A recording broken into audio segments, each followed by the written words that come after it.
Earthquakes. We hear about the big or rare ones on the news, but earthquakes are actually a pretty common event on our planet, happening about 2 to 3 times each hour globally. At the heart of every earthquake lies a familiar culprit.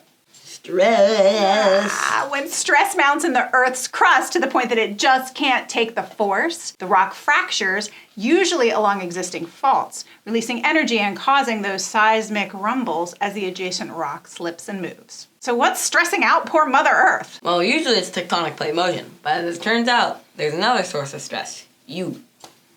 You too. And also them, people. As it turns out, we're stressing out our planet and causing some pretty big earthquakes. So today, let's see what we're doing to cause these earthquakes. We don't want our little planet to be extra stressed, do we? No, we do not. Let's go. We recently explored the epicenter of one of the largest quakes to ever hit New Jersey, and while we surveyed what at the surface seemed like a very typical suburban community, we noticed something interesting. The Round Valley Reservoir. Formed in 1960 when the New Jersey Water Authority flooded this large valley, it is the largest reservoir in the state, holding an estimated 55 billion gallons of water. There's also an entire community sitting at the bottom of all that water, but that's a story for another day. We're here to learn about earthquakes, and while most likely the Ramapo Fault that runs right through this part of New Jersey is the cause of many quakes in this region, it's also possible that the presence of this reservoir has contributed to the local earthquake activity. The influence of human-made structures like reservoirs on earthquakes is not some fringe theory. It is documented in scientific study, and here's how it works. It starts with dam. Dam, I just said dam. Dams are usually built around valleys, and those beautiful rolling valley landscapes don't just happen, they are sculpted by erosion. And erosion occurs in places where there have been uplift. And what causes uplift? Faults under tectonic force. So you have these fault lines running right below this raised terrain, weaving their way through these valleys where we have built dams right on top. Do you see where I'm going here?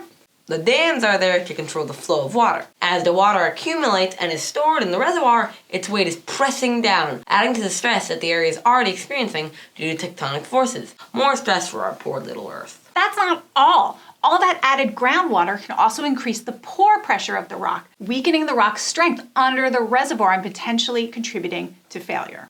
All of which is why water reservoirs are a significant source of human-induced earthquakes. The presence of a dam or reservoir alone isn't enough to cause the earthquake. That typically requires one crucial ingredient: pre-existing tectonic stress. The reservoir is adding to the stress that's already there and tipping the balance to cause an earthquake.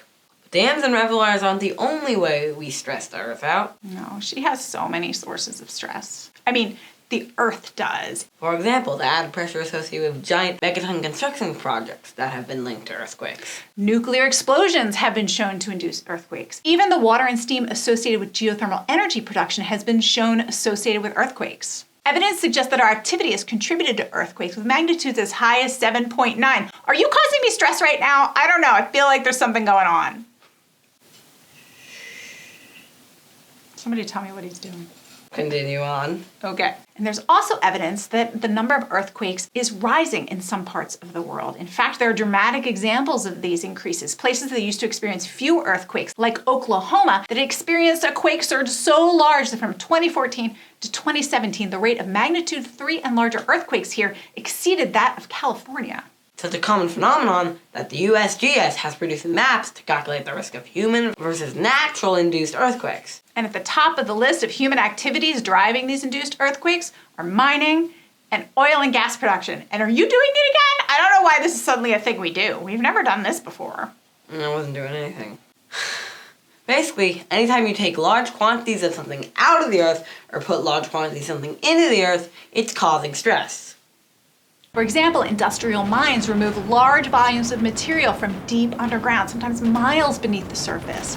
The volume of material we are removing is increasing exponentially as demand increases. And as we exhaust the shallower layers of material, we often must dig deeper and go bigger to meet this ever-increasing demand. And this can create instability that can trigger earthquakes. In the case of oil and gas production, when it comes to earthquakes, the association is typically through fluid injected at high pressures and deep underground, often for one of two reasons. Either to help more efficiently or effectively get oil and gas out of the ground, such as the case with hydraulic fracturing or fracking, and enhanced oil recovery methods, or to help you dispose of wastewater from these processes that's associated with oil and gas production.